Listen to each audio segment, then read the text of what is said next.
Welcome to a brand new 12-week series of Richplanet TV. I'm Richard D. Hall.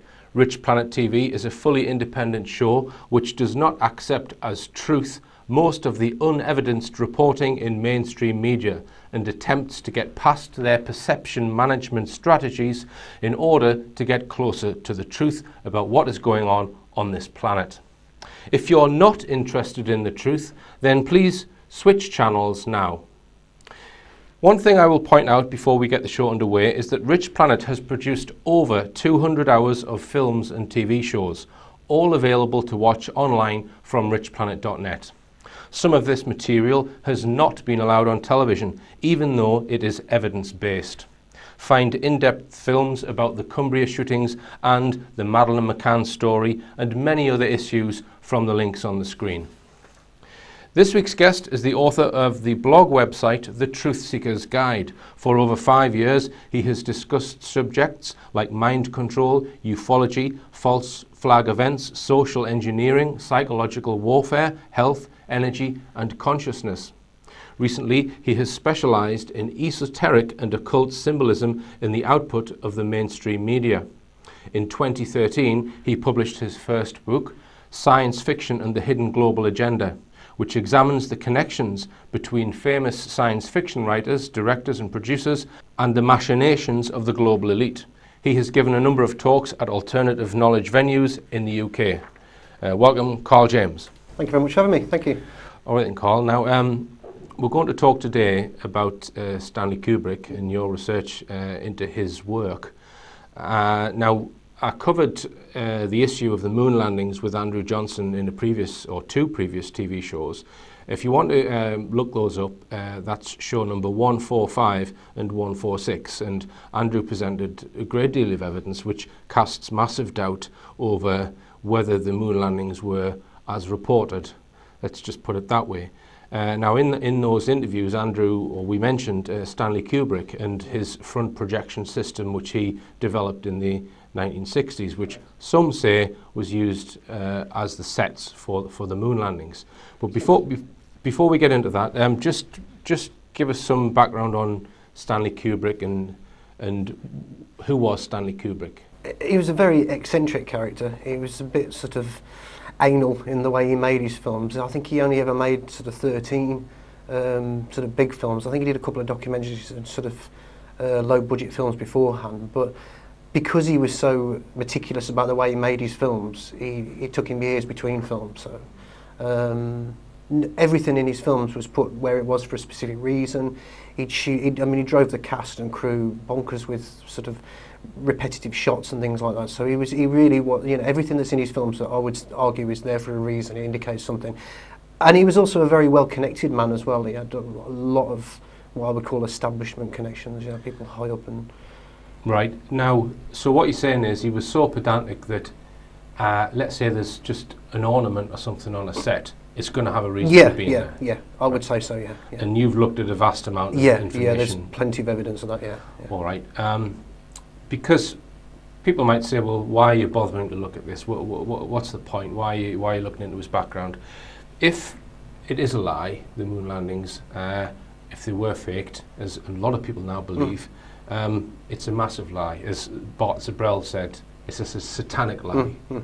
And it needs to be exposed. So looking into the background of Kubrick is important. Now you've split your research up into 3 areas. I'll just tell the viewers what they are, and then we'll go down into each one. There's the connections that Kubrick had with certain key people who were linked to NASA and other organisations. The clues in the films themselves, as we've just predominantly mentioned. The Shining is the main film, but there are clues in other films as well. And also other films that have been produced which put forward the case that Kubrick was involved, but do it in a really bad way to make people think that no, he wasn't really involved. So kind of a limited hangout. So what connections did he have? First of all, I wanted to sort of quote from this article that it's called Dr. Strangelove, a strange and terrible glimpse into the deep state. And don't know the name of the author, but it really sums up Kubrick, sort of where he is. Basically, the author says Kubrick seems to have been aligned, probably very loosely, with what I like to refer to as the Anglo-American establishment, when typical conspiracy theorists rail against the Council on Foreign Relations, the Trilateral Commission, the international bankers, the Morgans, the Rockefellers, the Rothschilds and so forth. This is essentially who they're referring to. But this is not the only power elite within the international community or even the United States itself. One of the most compelling aspects of Dr. Strangelove is its nuanced view of the American power structure and the confirmation it gives of a divide within the structure of the organisations. So certainly if you look at Dr. Strangelove, which is a real condemnation of the military-industrial complex, you can sort of see that he's allied sort of to a group that opposes that sort of... So Dr. Strangelove was a 1960s film which preceded early 60s, his 2001 That's film. right, yeah. And just give us a brief outline of what it was about. Basically, it's just showing the ineptitude of the people in power, and it instigates that they instigate a nuclear war, basically, and the end of the world, and the total incompetence of everybody involved, the Russians, the Americans, and no one has a clue what anybody's doing, and who holds the keys, basically, to setting off the bombs and that, you know. Right. Yeah. Did Kubrick then actually make certain connections with high-up people in the making of that film then? He did, yes, yeah. I mean, one of his consultants was this chap called Alistair Francis Buchanan, who's the director of International Institute for Strategic Studies, which is effectively connected to the Round Table Group, Kissinger, the Rothschilds, that sort of thing.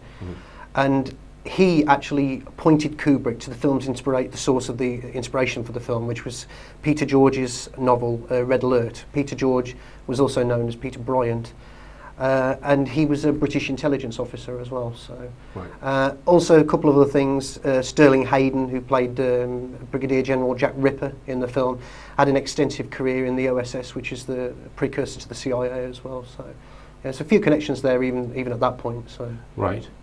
And then we come on to 2001, The Space Odyssey. So I understand that Kubrick consulted people at NASA for this. So what would the reason for that be then? It's basically been put across that he wanted it to be as accurate as possible. He wanted it to sort of reflect what was going on with NASA at that time. He wanted it to be sort of an extension of the technology that NASA was allegedly creating at that point. So, so he brought on a lot of people involved with NASA.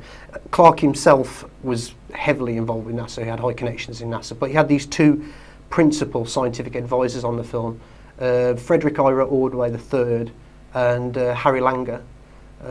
Ordway was a former member of the American Rocket Society, space scientist, and author of technical books about spaceflight. He worked with ballistic rockets until 1960, followed by 3 years at Marshall Space Flight Center. So he was, you know, and Langer was an illustrator and designer for the aerospace industry, head of NASA's Future Projects section, worked with Wernher von Braun on nuclear propulsion ideas like that, space platforms. So they're well connected chaps. All right, and Bertrand Russell? Yeah. I mean, actually, there's a number of people that. Who's not so much a technical person, more of a... there was this group of people that sort of hangers-on consultants for him, and he'd approach them on all kinds of subjects. He was talking about the possibility of AI intelligence because of the Hal character in the film and that. So, and Bertrand Russell, having been involved with the Fabian Society and the Round Table organisation, connections to Tavistock methodology and all that. A couple of other people, Margaret Mead, B.F. Skinner as well, he consulted them. Very, very well connected in that sort of area. Tavistock methodology, that sort of thing. Margaret Mead herself, her husband, Gregory Bateson, was Director of Research at the Veterans Hospital, Palo Alto, involved with MK Ultra mind control research as well. So, you know, she was also involved with this group called the World Federation of Mental Health, which is probably quite well known. And the president of that was Dr. John Rawlings Rees of the Tavistock Clinic and British Psychological Warfare Bureau as well. So, right. And the film set was visited by senior Apollo administrator George Mueller. Mueller, yeah. George Mueller, and an astronaut. Yeah, Deke Slayton, yeah.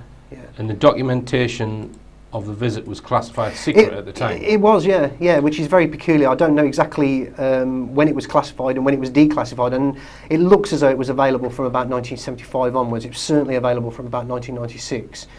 Yeah, so there's this photograph of Deke Slayton, George Mueller, Fred Ordway, Clark and Kubrick walking across the lot. And apparently George Mueller said that he called the place NASA East, based on all the technical equipment that was there and the paperwork, documentation, all that. But that photograph and some of the paperwork associated with it was classified with this memo dated June 4th, 1965, for the attention of Eric Goldman, special consultant for Lyndon Johnson. And basically in the document they're talking about Kubrick being this profoundly influential film director. And they were considering him for involvement in this film festival that was going to go on at the White House. Right. It was a very politically orientated thing. I don't know whether he actually did attend. Production was quite, you know, by 64 the production of 2001 A Space Odyssey was already up and running. Right. I think it was released in 68, so it's a good sort of 4 or 5 years that it was so going on over a number of years, over sort of a 4-year period then, yeah. Kubrick's got all these connections within NASA, and he's in, the set is called, what did he say? NASA East. NASA East. Yeah. And then in 69 we had the alleged moon landings. Yes. So you've created quite a good case there for that he was clearly very well connected. Yeah, I mean, with NASA and all. Yeah, I mean, can I just say as well that in terms of the companies that were actually involved with it, I'll just quickly read out what Frederick Ordway actually said about it. Yeah, Frederick Ordway basically said, we relied heavily on advice from NASA. A considerable number of private companies, found myself visiting General Electric, Missile and Space Vehicle Department, the Bell Telephone Laboratories, Whirlpool Corporation, Honeywell, which I think now is associated with JPL and NASA, IBM as well, and those cooperative arrangements were began in New York and then they were carried over to the production in England as well. So there's a lot of companies heavily involved with the production of it. All right, and Carl, well, we're going to go to the first break, and after the break we're going to talk about some of the clues in Kubrick's films. Welcome back. I'm talking to Carl James about his book, Science Fiction and the Hidden Global Agenda. Now then, Carl, you mentioned his some of Stanley Kubrick's connections. And one of them was to someone from the CIA. So this is Alfred Hubbard, yeah? So just tell us about him. Well, basically the story goes that he introduced Kubrick to LSD, and Hubbard is known to have been a key player in the CIA's LSD distribution network, and he was a high-level officer in the OSS as well. He was allegedly involved with the Manhattan Project, and he also worked for NASA via a subcontractor called Teledyne, which was a defence subcontractor during the 60s. And what basically he did was testing psychochemical agents on astronauts and pilots for the US Air Force and NASA and that. So it's interesting what some people have said about the NASA astronauts, you know, this idea of possible mind control programming, that sort of thing.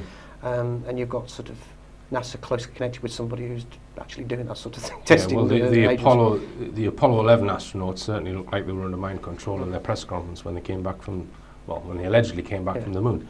All right, well, let's look at some of the clues in the films, Carl. Yeah. And just to reiterate, this guy is not someone who's just putting something accidentally in his.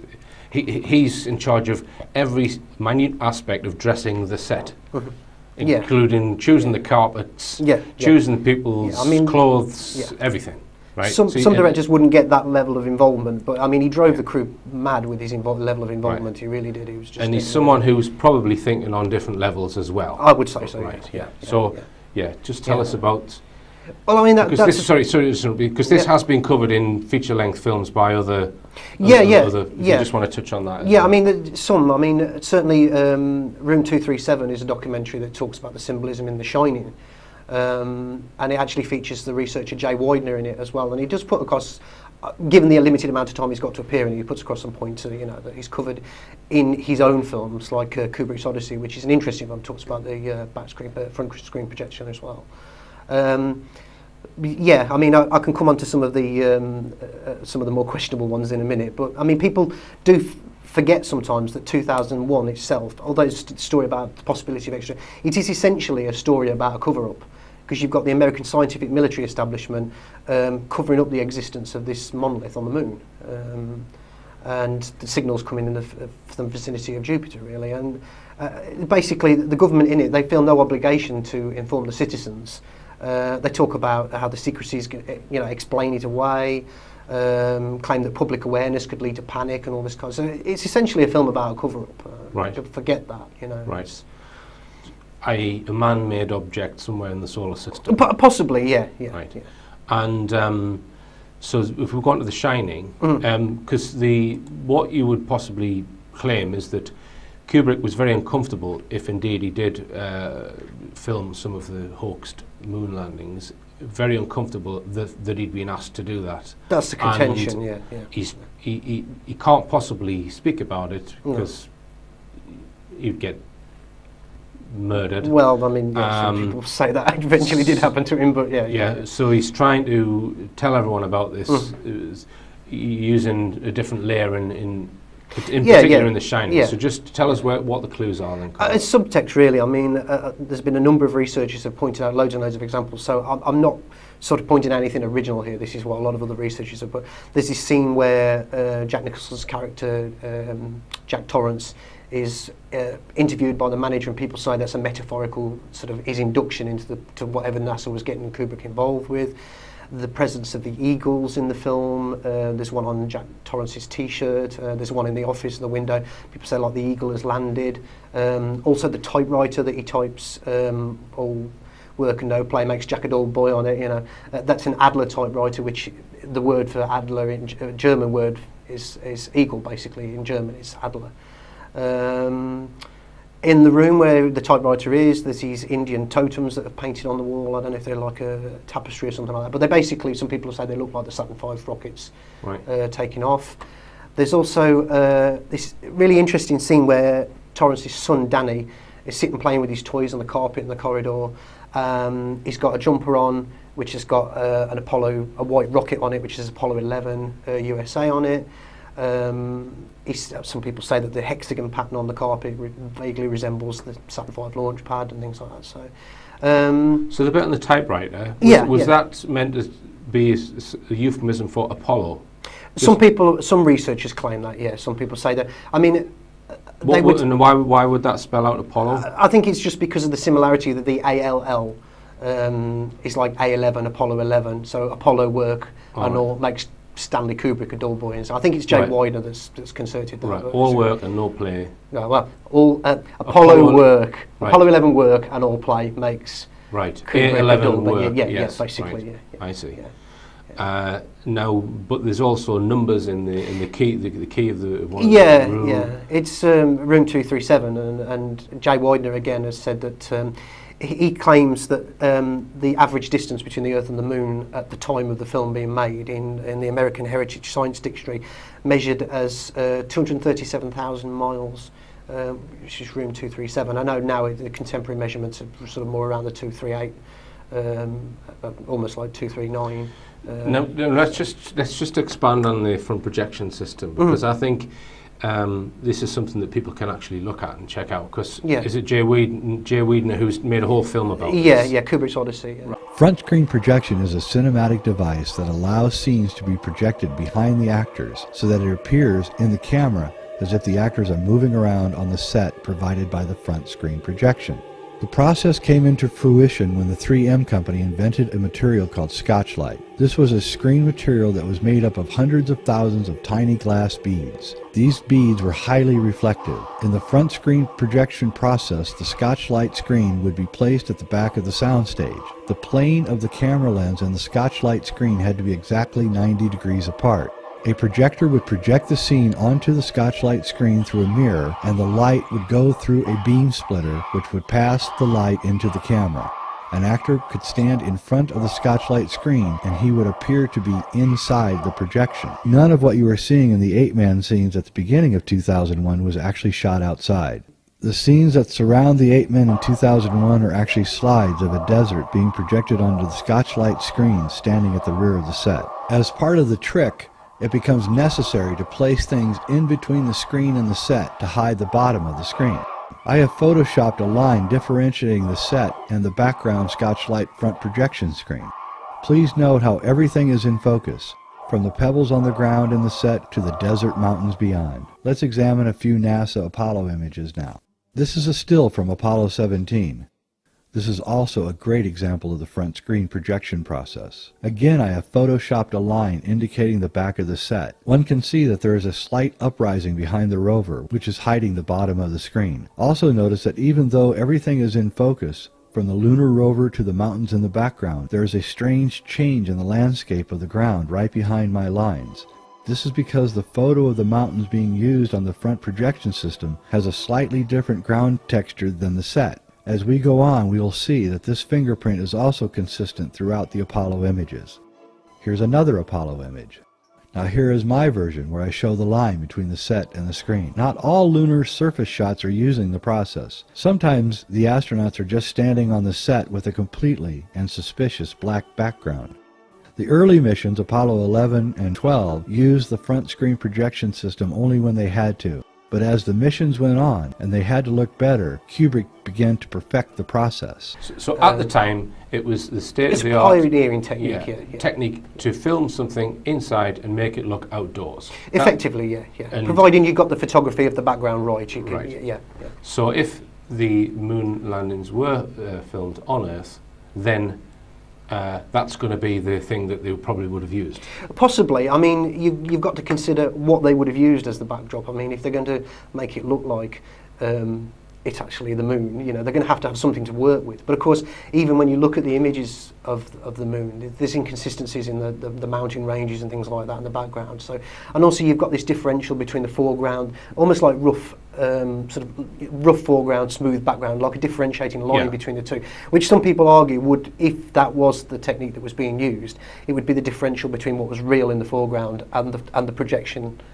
Changing over to the projection in the background. They can never match the artificial background texture. Not exactly, no, to the actual there would be giveaways, studio set. And well, I think Jay Weidner actually draws this line between the set and the backdrop in some of the NASA images. So if anyone's going to be a candidate for having filmed these things, it is Kubrick. Now, I don't think mainstream have really covered this issue correctly or fairly, and a good example of that was this discussion program on, I think it was Channel 4. Channel 4, yeah. Channel 4. Yeah. It was hosted by John Ronson. And featured various UFO-related or moon hoax researchers at the time. Just tell us about that, Carl. I mean, I don't want to sort of really put any sort of blame on any of these people involved, because I mean, I have tried in a limited fashion to contact them and see if they can confirm whether Kubrick was actually talked about in this program. Well, basically, it went out on 25th February 1997. David Percy, Mary Bennett, Barry Reynolds, Matthew Williams, Andy Thomas and Marcus Allen. So, I mean, you've got a good stock there of people who've done research into the moon hoax. And they talk about this scene in Diamonds Are Forever where there's this moon buggy and a fake moon set, which probably most people would be familiar with that. And they do talk sort of generically about disclosure in Hollywood films, but they don't mention Kubrick at all. Well, it's a James Bond movie, and people say, what's that scene doing in there? He walks into this lab, and they're going to the moon, and he says, I've come to inspect your radiation shields. Yes, he does. Okay, and the next thing he does, he walks out of the lab onto a moon set with astronauts pouncing around and phony backgrounds to it. And a studio. That's right, it's a complete studio. I remember this. And he ends up being chased out of this set. Leaping so you have a onto the rover connection and rushing off. in a James Bond movie of a lunar set and a statement just prior to it that says, I've come to inspect your radiation shields. Now, isn't that interesting? And these movies were made for a purpose then? Well, certainly all the movies are made for a purpose. One is to entertain, two is to make a lot of money, or possibly the other way around.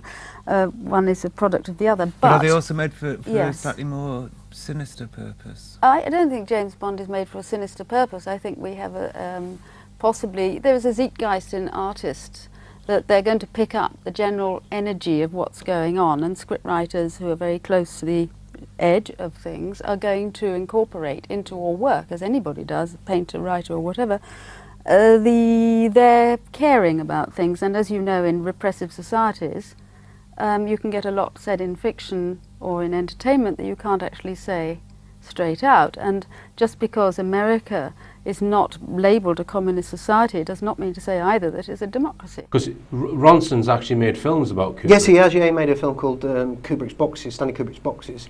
He interviewed his widow, Christiane Kubrick, for the Guardian newspaper as well. I mean, he's done a lot of... He's a big fan of Kubrick, very big fan of Kubrick. So in these interviews that Ronson is hosting, and frankly is very patronising in my opinion, and some of his attempts to... his quips at some of the guests are, in my opinion, desperate. And he actually says, he turns to, I think it's David Percy, and he says, surely the natural progression of your investigation would be to try and find out the people who took the photographs where the moon landing was faked, the television studio. Have you never been interested in trying to discover that? Yeah, he says that. Yeah, that's it, yeah. Right? Yeah. But then there's no discussion of Kubrick. No, that's right. So it's got to have been removed from that programme, which is what mainstream media do. They get a whole load of people who are interested in a particular issue, they film them for 5 hours, and then they put 1 hour out of what they want people to see. Yeah. And that's what I suspect happened with that programme. Yeah, I mean, you could argue that it was edited out, you know, but nothing's ever been mentioned about it. I'd like you, because there are so many things about John Ronson as well that I would... So, you know, okay. I mean... I'm not expert But, so there's a big sort of question hanging over it. I can't understand. But given what I've come to understand about the way the Kubrick sort of Apollo connection is discussed, if it did happen, I wouldn't be entirely surprised. I mean, All right then, Carl, we're going to go for another break and we'll continue this discussion in a few minutes. Welcome back. I'm talking to Carl James about his research into the background of Stanley Kubrick, who many people say was used to film the hoaxed moon landings, which were actually possibly filmed on Earth. Now, one of the most important things in your research, Carl, was to try and discover the first reference to Stanley Kubrick being involved in the moon hoaxes. Or allegedly being involved. Allegedly. And various stuff was put out in the 1990s to suggest that this sort of idea came around in the 1990s. Yeah, it's just new at that point, but it tell us what you've discovered. Yeah, I mean, it's something that I actually fell for to some degree as well. You know, I needed to do a lot more research and find out, but basically, what I call a limited hangout, effectively. It's a bit like sort of 9/11 and ufology, that sort of, you have these limited hangout, and they're pushing this time frame that it's there in the 1990s. Because there was a documentary made called The Dark Side of the Moon, which you call a mockumentary. Yeah, I mean, a lot of people say that. It had all of these important people in it, like Kissinger and Donald Rumsfeld and a whole load of others, and even Kubrick's own ex-wife or widow. So just give us a quick summary of that, because a lot of people they'll watch that on YouTube and they'll see the flaws in it and they'll go, well, yeah, he didn't really do it, did he? Or there's confusion over it. Yeah, so just it can mislead people in any number of ways. I mean, you can look at it and say, well, this is just so ridiculous. It is obvious that it's faked. I mean, you only have to look at the people involved in it. I mean, certainly at least 7 of the people that are alleged, and they're actually the only ones that mention Kubrick in it. They're all actors playing characters, and it's not hard to see that. I mean, the giveaways, they're in the names. I mean, one of the alleged whistleblowers in it is called Dave Bowman, which is the name of the character from 2001, the commander of the ship, and Dmitry Muffley, Dmitry is and Muffley, the respective leaders of the US and Russia in Dr. Strangelove. You know, Jack Torrance is the name of Jack Nicholson's character in The Shining. So these are the people that they're saying that these are these people. You know, but this isn't a low-budget documentary, is it? No. I mean, it was produced for This is like a mainstream documentary that's got obviously a lot of research in it and a lot of preparation. Yeah. It was Franco-German TV network RT, not Russian RT, ARTE 2002, called Operation Loon. So it went out on a fairly mainstream channel in France. And it's, in that film, although they weren't directly referring to Kubrick, they've been taken out of context. You've got Rumsfeld and Kissinger.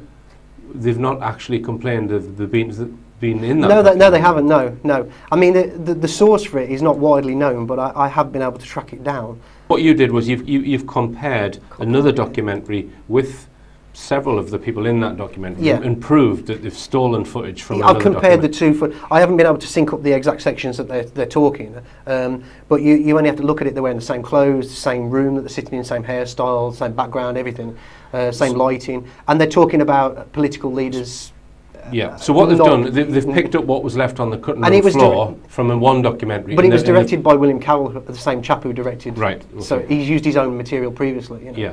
But again, like you say, they never objected to it. They didn't seem to care about the fact that this footage had been reused. And let's be clear, that documentary is trying to assert that Kubrick was involved, Yeah, but yeah, doing it in a completely debunkable way. yeah, basically, yeah. Why yeah. would they need to do that? Yeah, yeah, yeah.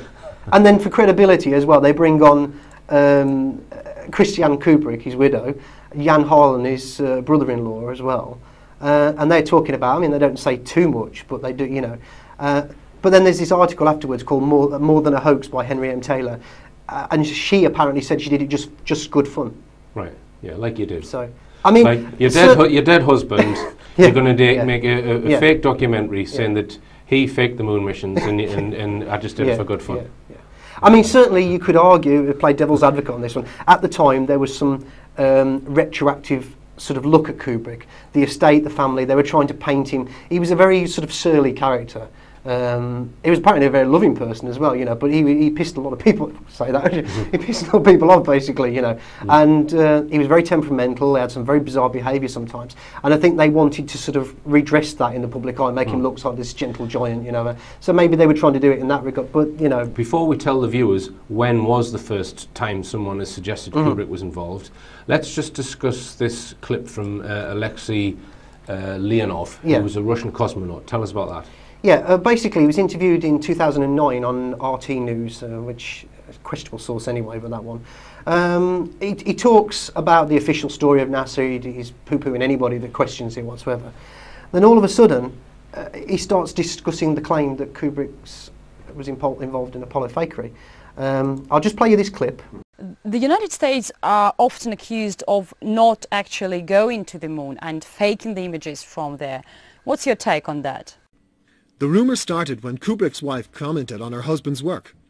She said that it was very difficult to make the film about Americans landing on the moon. Well, it is understandable. There are 2 ships left on Earth. One is at the Smithsonian Museum. It is not allowed to even take pictures there because the displays there are extremely valuable. And the second ship, the exact copy, is in Hollywood. So he did some of the shots there, things like landing, opening of the hatch, because otherwise viewers would not get the whole picture. So that's how the rumour about the landing on the moon footage being fake started. 2 people even went to prison for false witness. So a Russian cosmonaut is actually saying, no, Kubrick didn't fake the moon landings, or he did a little bit of work on it. Yeah, well, yeah, I mean, he sort of does actually. I mean, but basically what he says, and he speaks in Russian, but I've confirmed that he is saying what the translator is saying. He said that Kubrick utilised an exact copy of the LEM located in Hollywood, did some of the shots there, things like landing, opening the hatch, because otherwise viewers would not get the whole picture. And at the end of it, he talks about these 2 people who are going to prison for bearing false witness. I've never heard that story. I don't know. Right. So NASA go around telling Russian cosmonauts about how they faked or faked their photographs. Well, That's what this cosmonaut is saying. I don't know how he got hold of the story, but Well, there's no other mention of it anywhere. No. And that's the strange thing, is because he's been around for 5 years. I've not ever read any of his official biography or anybody speculating about his life. And funnily enough, moon hoax researchers don't really talk about it either. It's been there, so I don't. But RT want to talk about it. Well, yeah, I mean they're limited hangout as well, I would say. So. Right, yeah. Julian Assange and all the rest. Yeah. Okay, so when was the first time somebody suggested Kubrick may have been involved? I've got it down now to about a year after Apollo 11, 1970. In black and white in my hands, not physically here in my hands now, but I have in possession an original 1976 copy of Bill Casey's book, We Never Went to the Moon, America's $30 Billion Swindle. And I'll just read you a short section. So page 28, he says, while 2001 was being filmed, Kubrick and his crew consulted with nearly 70 industrial and aerospace corporations, universities and observatories, weather bureaus, laboratories, blah, blah, blah. Had this been done for the Apollo space program without the cover of 2001, much speculation would have been directed towards the making of these inquiries. Another aspect of the release of 2001 in 1968 is this. The film prepared the American people for filmed versions of space exploration. It would be a simple transition from a huge manned orbiting lab gyrating to the strains of the Blue Danube, as in the film, to a prosaic view of 2 men taking a stroll on the moon. That's 1976. And I've also been able to prove now that he was researching and doing radio interviews in 1970 that he was discussing this. So this is a year after Apollo 11 that he's a possibility of a connection. He's not saying. Right, and do you know what his sources were? Do you know? Or? I know that he worked for Rocketdyne, a division of North American Aviation, and later for Rockwell International between 1956 and 1963, where the Saturn V rockets engines were built. And he was also a head of technical publications for the company, so maybe that was where he got his. The other information that was trying to say that these theories only came out in the 1990s. That can be debunked there at that point. Yeah. Right, right. So it's difficult to understand why mockumentaries, as you describe them, or other information, which is poisoned information, if you like, is put out about Kubrick. Yeah. And why they would want to create to do a specific time frame for it as well. I mean, I've got my theories that it's based on roughly the timing of when the internet became publicly available, you know, ISPs and that available to the public, you know. So you've got an easier way of spreading disinformation at that point. Maybe it's the timing of that, but I don't know. Right, it's time for a break now, and after the break we're going to talk about one of Kubrick's last film, Eyes Wide Shut. Welcome back. I'm talking to Carl James about filmmaker Stanley Kubrick. Now, Stanley Kubrick got an award in the late 90s, a Lifetime Achievement Award, and in that, in his sort of acceptance speech, he refers to this guy D.W. Griffiths, who the award was named after at that time. He was a film director, who directed over 500 films apparently in the very early years of film, and was pioneer in various filming techniques and all that sort of stuff. But he tells this cautionary tale. I think there's an intriguing irony in naming the Lifetime Achievement Award after D.W. Griffiths, because his career was both an inspiration and a cautionary tale. But Griffith was always ready to take tremendous risks in his films and in his business affairs. He was always ready to fly too high. And in the end, the wings of fortune proved for him, like those of Icarus, to be made of nothing more substantial than wax and feathers. And like Icarus, when he flew too close to the sun, they melted. And the man whose fame exceeded the most illustrious filmmakers of today spent the last 17 years of his life shunned by the film industry he had created. I've compared Griffith's career to the Icarus myth, but at the same time, I've never been certain whether the moral of the Icarus story should only be, as is generally accepted, don't try to fly too high, or whether it might also be thought of as forget the wax and feathers and do a better job on the wings. There's two morals. There's two possible morals to the story. One is don't fly too close to the sun. In other words, don't rock the boat. Or build better wings. If you're going to take on the elite, you're going to need good wings. Now, one thing I did look up on Griffiths was that in one of his later films, it was quite a moralistic film, exposing the effects of alcohol and the damage that alcohol can do with families and that kind of thing. So, because some people say that Kubrick had let's say a good set of morals. I don't know the guy. Maybe he did, maybe he didn't. And wanted to perhaps portray that in some of his films. But it's also claimed that you don't get anywhere in Hollywood unless you've got absolutely no morals. Essentially, So and there's plenty of evidence that you see Hollywood actors and directors talking all the time about you'll only get anywhere unless you're scraping the bottom of the barrel or something. But which brings us on to the film Eyes Wide Shut. Now, tell us about that one, Carl. Essentially, it's a story about a problem in this relationship between Tom Cruise and Nicole Kidman's characters. And he goes off wandering the streets of New York at night and meets up with an old friend of him who's a musician, who's playing at this sort of like elite gathering. And he manages to get the password to get in there, and he witnesses all kinds of very, very strange stuff going on. So it's sort of people having orgies with masks on. They don't know who each other are, and there may be children involved. I don't know, maybe sacrifices involved, or whatever it is that they do. I mean, certainly there is a belief that at least about a few seconds of film. I mean, there's lots of claims that lots of the film has been edited and destroyed, or we'll never see it again. Certainly, if you look at the editing style of the film, but one is known now to have been clipped during the sort of the walkthrough of the orgy, where Tom Cruise sees like a pentagram laid out on the floor. Right. And but let's just spell this out if there's any viewers not quite following. What Carl is saying is that this film is used by Kubrick to try and tell the public what the elite get up to in their secret parties or in their clubs or in their initiation ceremonies that they use to then keep the secret within that elite group. And he's used this film to leak that information that he wouldn't otherwise need to do. And it isn't just that scene either. I mean, there are so many examples in the film.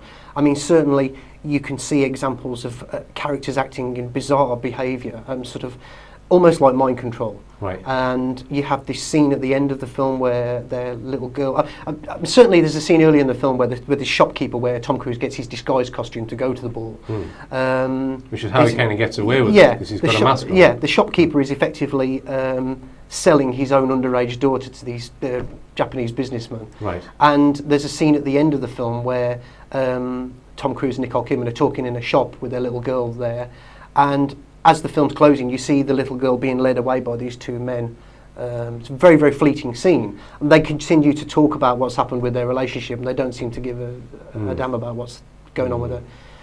You know, so there are plenty of examples. And there's also some odd things to... Oh, no, I better not talk about that. So then, what people have said is that Eyes Wide Shut had a whole load of others.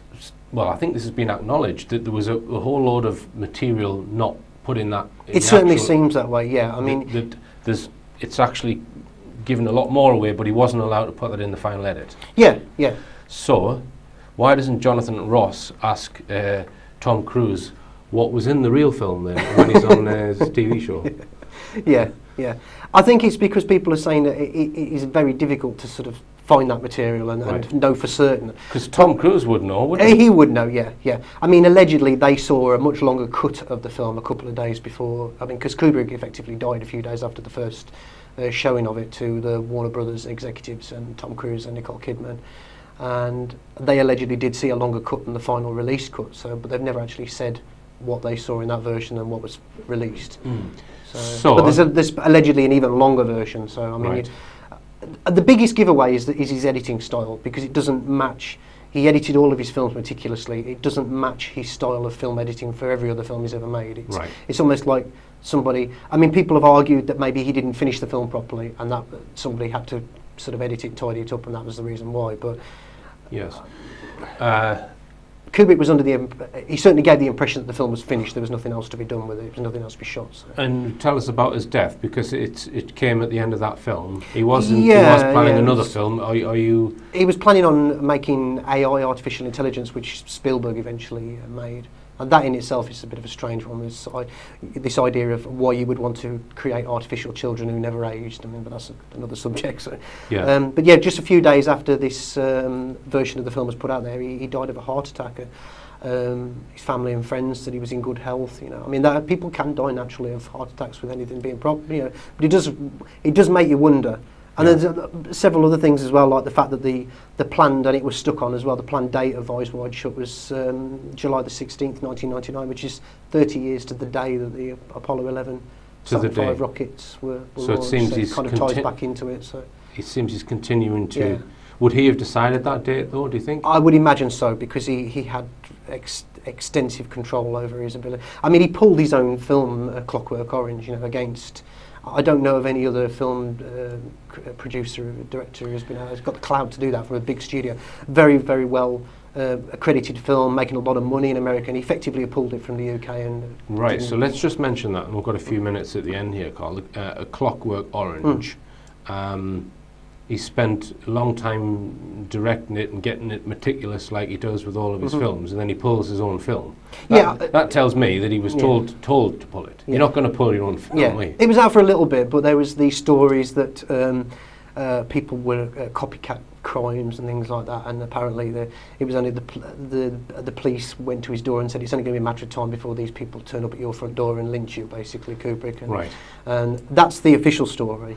So what do you think? Let's just assume that somebody else told Kubrick that film had to be pulled or censored, or what is that film giving away about the global elite or the agenda in Clockwork Orange? Ostensibly, I'd say it's mind control, MK Ultra, that sort of thing, right. because it's the main theme of the film. It's the main thrust of the film. Right. This idea that elites are taking people and just turn them into automatons, you know, or in this case, an aversion to crime. You know, they reprogram the character of Alex to be so repelled by the idea. I mean, he's a rapist and murderer, and he's the central character of the film. You know, it's not exactly a wonderful role model, you know, but. Right. And he overcomes that. He effectively breaks that programming again at the end of the film. There was a final chapter in the book that the film was based on by Anthony Burgess, which was like a hopeful character at the end, you know, where he reformed himself and lived a good life. But Kubrick chose not to put that in the film, you know. So. Right. And let's just mention Bill Cooper before we close, Carl. So just tell us what Bill Cooper actually said about what he thought Kubrick was representing with this monolith. I mean, effectively, he's saying that Kubrick is using subtext and analogy to convey knowledge of sort of secret society, symbolism, and the mystery school teachings, that sort of thing. Mm-hmm. And there's almost like this sort of, and Jay Widener's called it like an alchemical process, you know. You see the symbolism of the eclipses and the alignment of the planets and all that kind of thing, and it very much ties into that, the association of symbols and that to secret knowledge and all that kind of thing. And certainly there's a lot of sort of Trinity symbolism in the film, the threes and things like that, and there's just plenty of examples of multiples of 3 in the film, and 666 as well, which, I mean, that's a very misunderstood concept. You know, it certainly usually just gets attached to sort of Satanism and that sort of thing, but I think it's a much deeper indication of occult knowledge there and that sort of thing. So. Okay then, Carl, so just tell viewers where they can get your book. Yeah, it's available on my blog. There's a banner link at the top of the website, thetruthseekersguide.blogspot.com. It's also available on your website. It's available through Andrew Johnson's website as well. Check the evidence. There's a free PDF version of the book there for download as well. I am currently doing a rewrite of the book, adding some new material into it and updating a few bits and pieces and all that. So that will be available shortly. All right, then, Carl. Well, thanks very much for joining me today. Thank you very much. We'll probably do it again sometime. Yep. Okay. And remember, believe none of what you hear and only half of what you see. I'm Richard D. Hall. Good night.